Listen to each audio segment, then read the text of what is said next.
This Hangout is live. Hey, this is DJ Chuang for the 30.Network. Thank you for joining us on this live stream.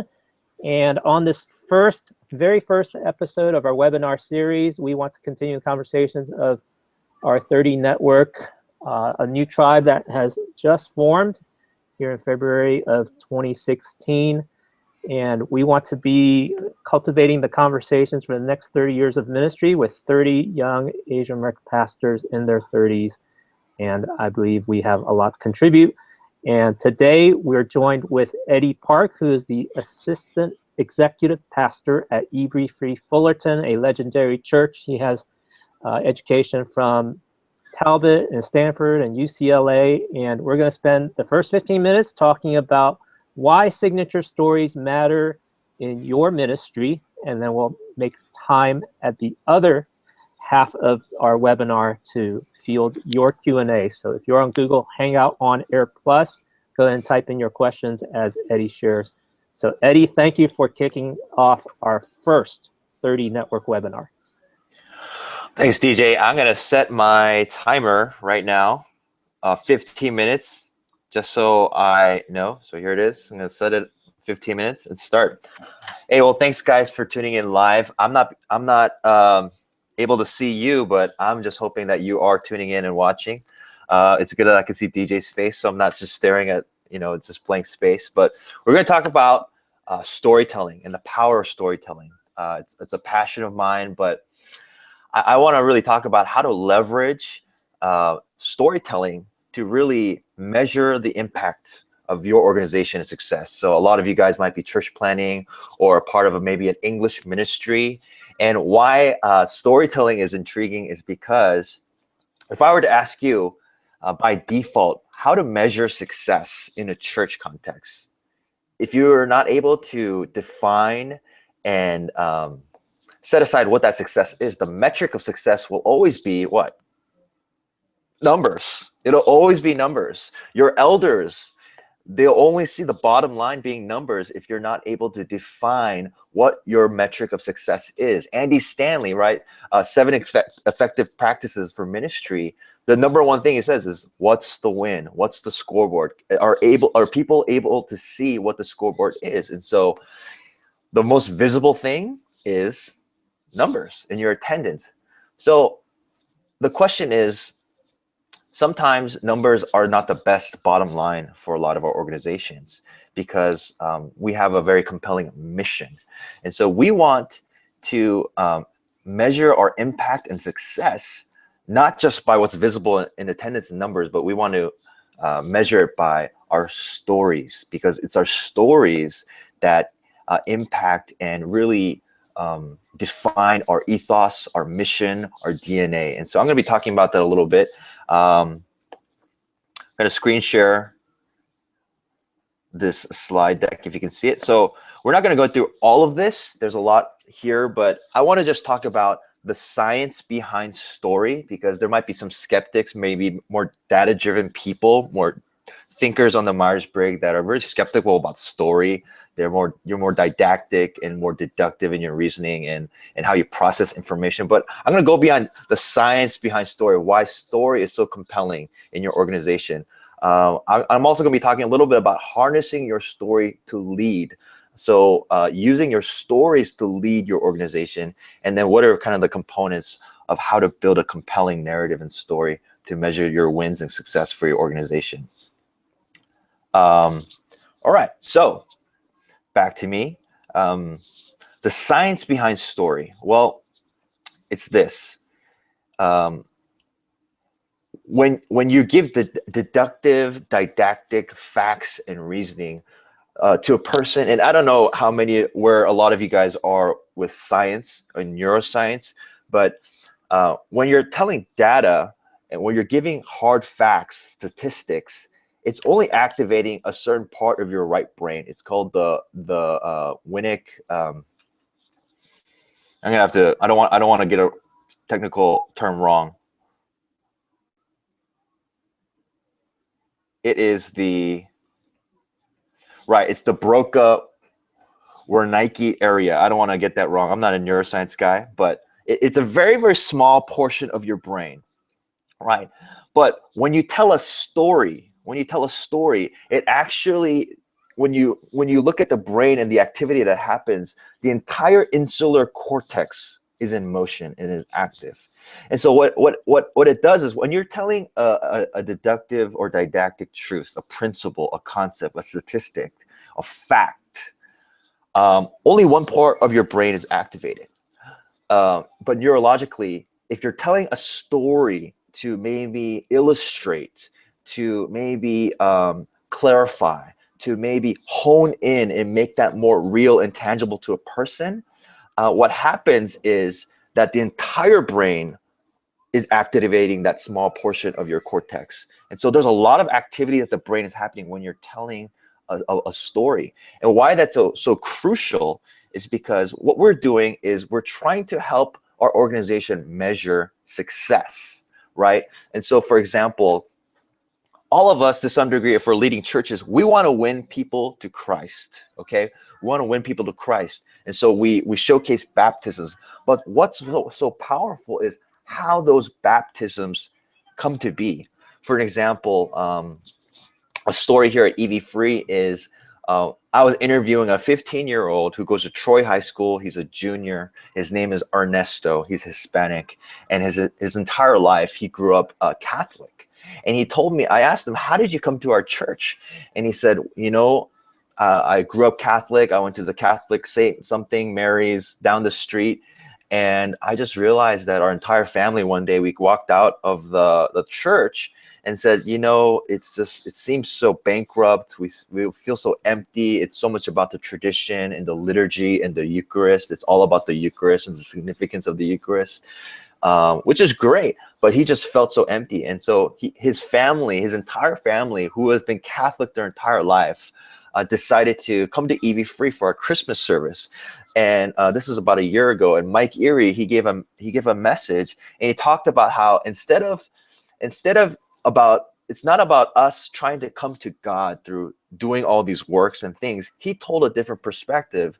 He talked about, throughout the entire biblical narrative, it's about God always trying to come to us, and that Jesus Christ is the most ultimate way that God comes to us and reaches out to us. The incarnation, right? The Christmas message. And Ernesto, this 15-year-old from Troy, he just says, that's what I knew. That's when I realized this entire faith and religion, it's about God coming to us, not us coming to God. And that Jesus is the way that God showed us that he came to us. And that's when he knew. He just kind of knew that this is the faith that I want to believe in. I had no idea the entire time that this whole thing was about Jesus. What a powerful story, right? And he got baptized here at our church.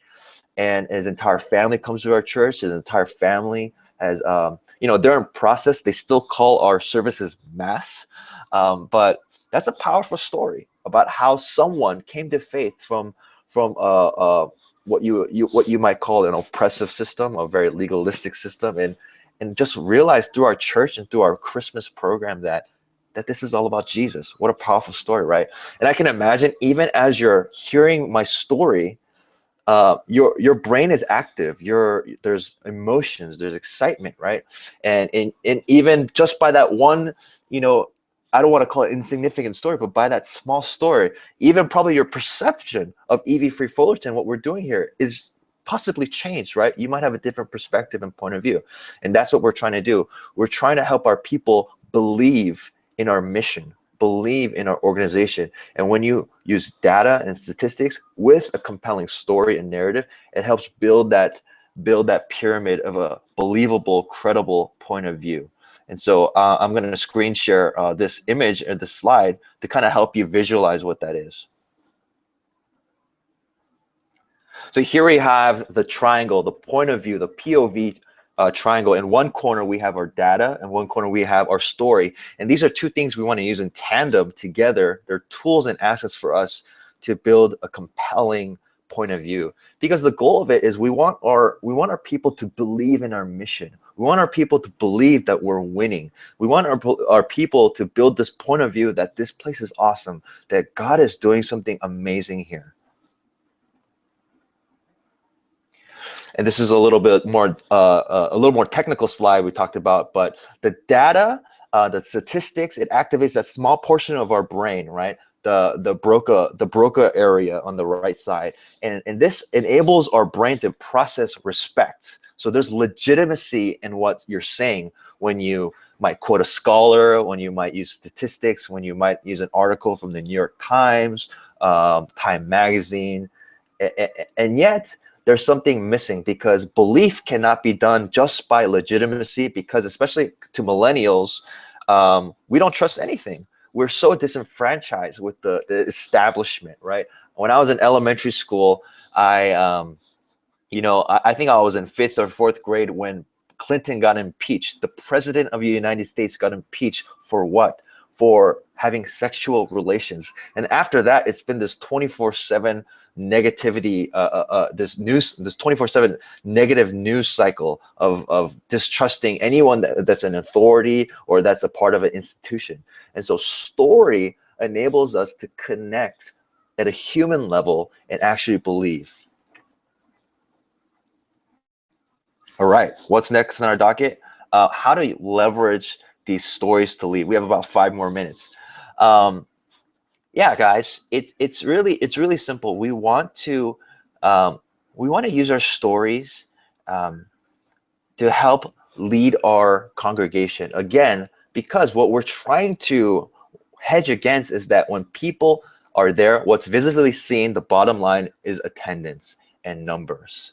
And if you have elders or a certain board, what they see in tandem their bottom line is attendance and numbers, and maybe how many people are in small group, and then our finances. What's our giving? And those are good metrics, right? Those are helpful metrics, but those are not metrics that essentially are fulfilling our individual or organization's missions, right? So we want stories in our community, in our groups, that really define, embody, perpetuate the ethos of our mission, right? And so just like that, I told you about that 15-year-old Catholic boy named Ernesto, that really embodies our heart. We want to reach the Hispanic person down the street from Fullerton. He said, I used to drive by this place. I had no idea that it was this type of church, that they were preaching Jesus, and that he was saying that I regretted my entire life that I gave my life to this,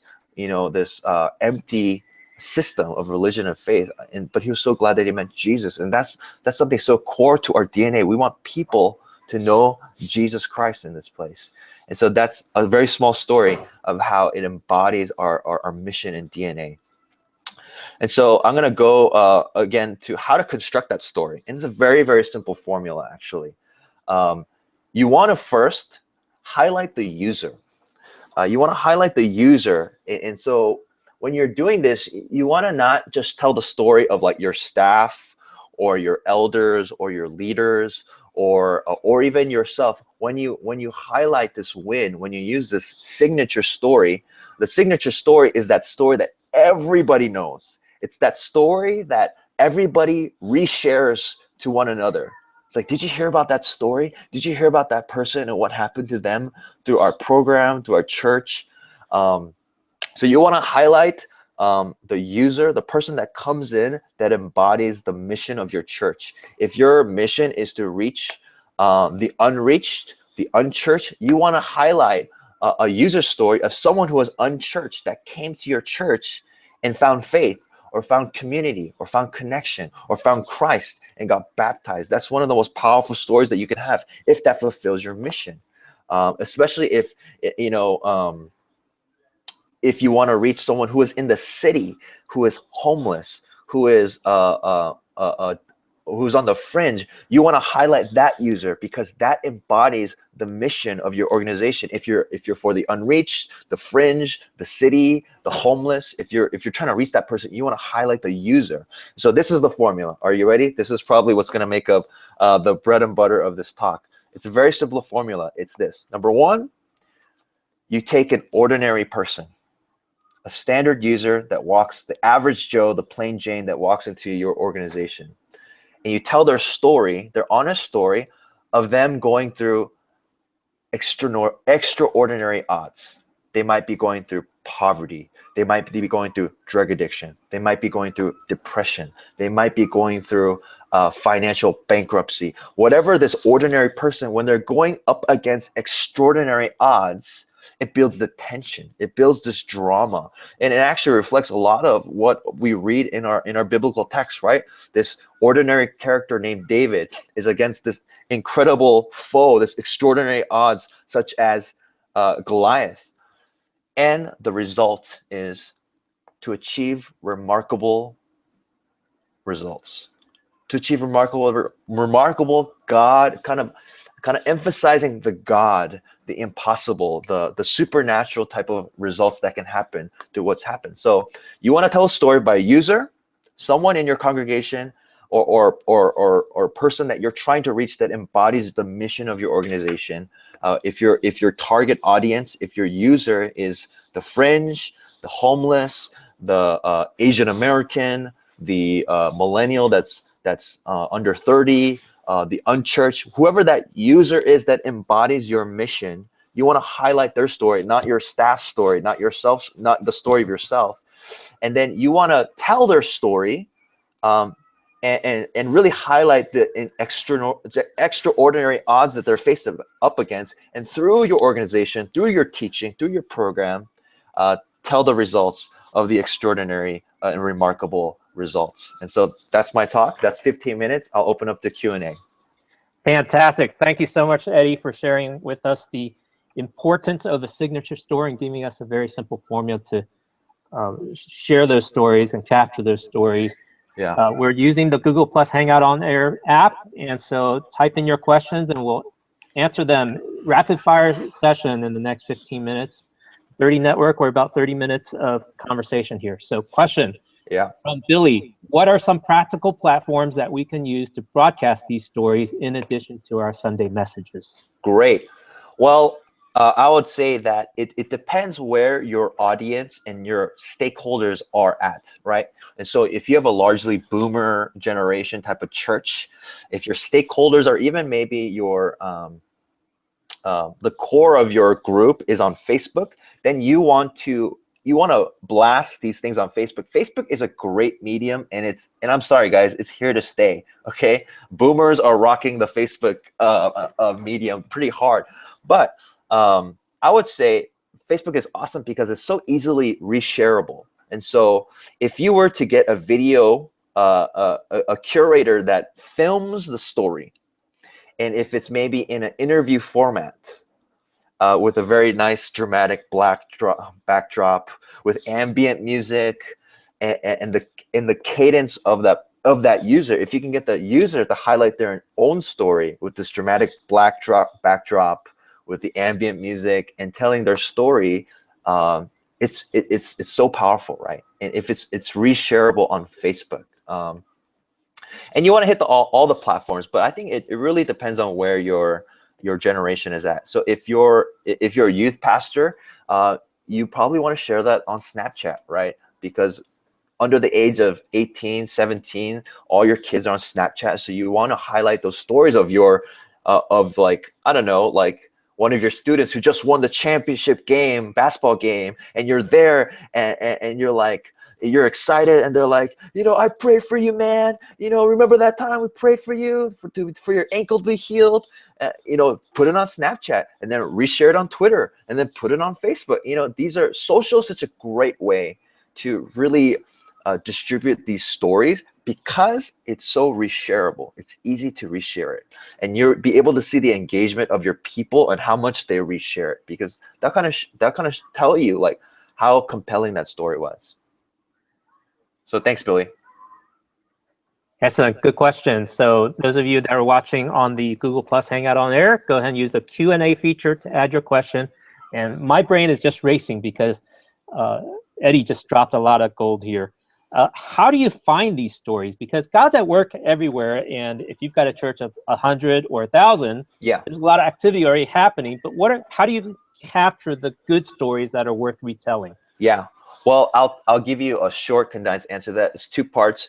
One is people. So you want to have a person, a volunteer, or someone on your staff that is the designated curator of the stories. All right. So this could be your weekend experience person. This could be your creative arts person. or your communications director, but they need to own that they're the curator of these stories. They need to own how they're going to tell the story, whether it be, and what the best medium for that story is, whether it's a blog, whether it's a MailChimp newsletter, whether it's a Snapchat, whether it's an Instagram photo, whether it's just a nice blurb, a kind of soundbite. They need to really think through creatively how to tell that story. And so one, you need someone talented in curation and creativity and storytelling. All right. So you need to find the right volunteer or staff member who can own that. And secondly, you need the right infrastructure. You need the right platform in your church. You need to launch a campaign. So here at EV Free, we have a campaign here called God at Work. And so every week we ask for stories everywhere. And we have our communications director and our pastor of Weekend Experience and Creative that finds these stories all over the place. So we highlight a story from youth camps. We highlight a story from one of our food bank programs. We highlight a story from our elderly. We highlight a story from our basketball outreach. We highlight these stories and they go find it. But we also have this infrastructure where people can submit their stories, and we redistribute it on a MailChimp newsletter to all our people, and it's on our website as well. So it's God at Work. So you can check it out on our website at evfreefullerton.com.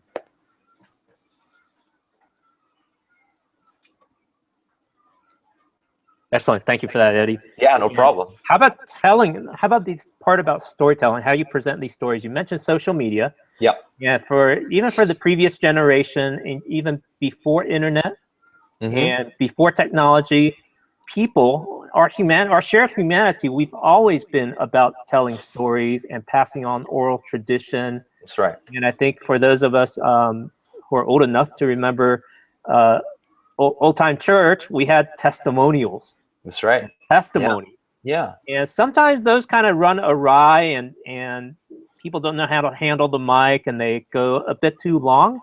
Yeah. What kind of coaching tips do you have for the user who's telling their story live in front of an audience? Yeah, that's a great question. So again, here at EV Free, we're a very high production church. So a part of what makes our service so special is because the user comes into our campus and understands that there's an expectation that it's 65 minutes. We actually do, our run sheet is to the T 64-minute service. And so there's not a lot of space for that. And so just practically speaking on a technological level, we have a huge screen in the back that has the reverse ProPresenter. I know a lot of us use ProPresenter, but that there's a big reverse clock. And when you go over your time allotted, whether it be a 3-minute sharing, it's really bright red. And it makes you panic a little bit when you see it go bright red, ticking down. And so that for me, when I'm giving an announcement or when I have a leadership moment or when I'm doing an interview with a guest speaker on stage, that reverse clock helps a lot. Seeing it wind down, seeing it turn bright red, and helping me know that I got to land the plane. So I don't know if you guys need that, but that could be a really helpful kind of tool. Yeah, any church could do that. Just have a clock in the back, and that's a good prompt. And I also heard another thing is interview the person with the story instead of just giving them the mic, because most of us are not experienced in public speaking, and we don't know how to time ourselves. And yeah. We all have had the experience of the campfire where people just ramble. Yeah. So so that's right. If you have a talented interviewer, like you have someone that's an Anderson Cooper on your staff, that's an excellent thing to leverage. I'm unfortunately kind of that person here, so I get pulled a lot for that. We'll get a question in from Stanley. Hey, Stanley, what are some tools other than the social media that you can suggest to help those with low budget, maybe tools, software, or hardware options? Yeah, no, that's a great story. Well, one, I want to say that if this is a priority to you, that it would reflect in your operating budget as a priority. You want to really invest and create a culture in your organization that really values storytelling, marketing, media. It would be even great to kind of bake into your next year's budget for videography contracting, right? A lot of people, about half of our congregants are women, right? And a lot of them get married.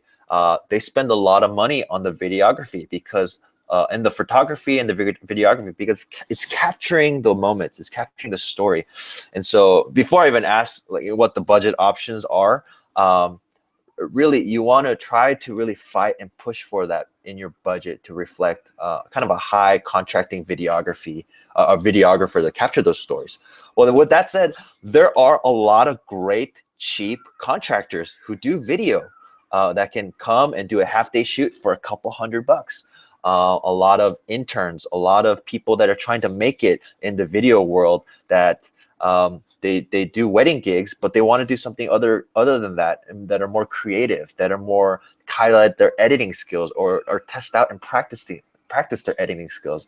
I'm sure you guys know a lot of college students that are willing and open to do that. Internships are great. Having a storytelling, curating internship at your church of a college student or a grad student or someone that has a wedding business but would like to make some side contracting money, that would be a great option as well. Again, a half-day shoot could be just a couple $100. And if any of you have would like to contract a kind of a cheaper videographer, that's pretty good. You know, I'd be happy to put you in contact with some of them as well. Excellent. Good question. Good answer. And, you know, technology has evolved where it's become very accessible to a lot of people. Many of us have one of these in our pockets, Yep. an iPhone or Android, and they shoot pretty good basic videos. Yeah. And sometimes they can be effective in telling a short story. And I've noticed even on CNN that they'll bring in someone on Skype and, you know, the thing is really grainy, or they'll bring in someone in on telephone. Mm-hmm. And so it takes a little more creativity when you don't have that high production dollar, but the power of a story is still the power of a story. Yeah, yeah. Well, we have 3 more minutes. We have time for one more question. And while the viewers are typing in their questions, Eddie, what have you found helpful in connecting those stories to the metrics? Because I think what you said implicitly is that when you connect the numbers to the story, it really makes everything come alive. Yeah. Numbers by themselves just don't engage our emotion in our brain. Yeah. The stories wrapped around those numbers can really make your mission and make your people come alive, and everything comes together. Yeah, well, I'll share some kind of private information for EV Free. You know, we lost our senior pastor back in September. Our worship pastor resigned in December, and in the month of December, we were probably trailing about $500,000 behind budget for the year. And so a lot of churches, what you guys do is, I'm not saying you, I'm just saying generally, but what normally to make your calendar year budget or your fiscal year budget for tax purposes is you do a hard ask in Q4, right? You do a hard ask for your people to cover Well, our executive pastor felt that we didn't want to do that. We wanted to leverage the power of story. And so we highlighted a lot of stories about generosity in our church. And they were like, it was small kind of stories, but it was powerful. And what happened, and this is a story in itself, is that about a week out from the end of the calendar year, we had someone donate in one day $250,000 online. And that there was no ask. We just told stories about being generous and how being generous is so core to this thing called discipleship and the life of following Jesus. And we connected these stories to that principle. And we had someone really cover our deficit entirely. And because of that, we're able to make budget.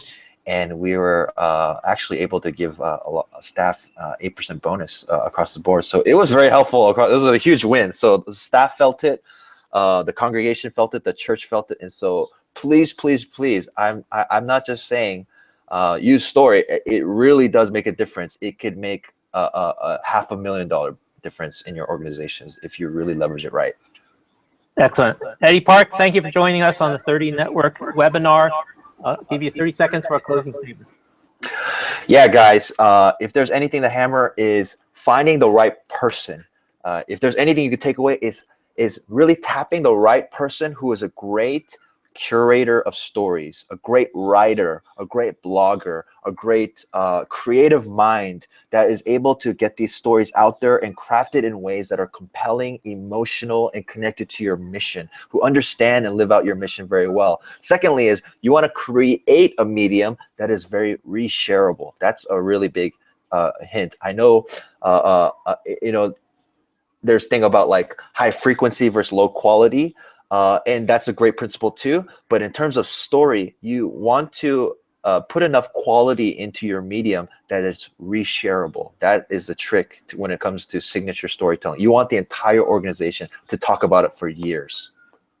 Well, thank you so much, Eddie. Yeah, and, no problem. Viewers, thank you for tuning in. We'll have this recorded and available for you to share at 30.Network, and we'll continue the conversation.